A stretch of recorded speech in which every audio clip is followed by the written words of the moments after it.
Once upon a time, on a cold winter's night, the little match girl had gone out into the streets to sell her matches. She had wandered about for a long time and had sold very few matches, for it was Christmas Eve and everyone was indoors. She had been given a half-crown by an old woman who had pity on her, and with this she had bought some bread and a small piece of pork to eat.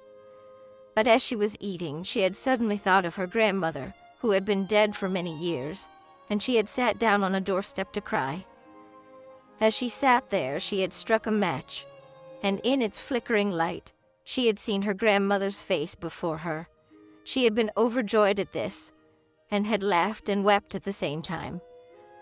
When the match had burned down to her fingers, she had struck another, and again she had seen her grandmother, and so she had gone on striking match after match, each one bringing her grandmother closer to her.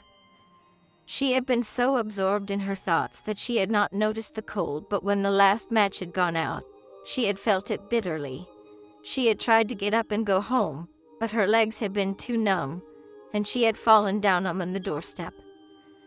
Then, as the cold had crept over her like a mist, she had felt herself growing weaker and weaker.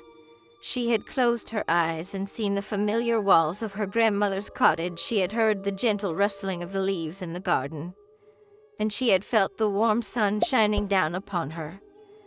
And as these sweet visions had faded away, she had whispered "Grandmother" one more time before dying.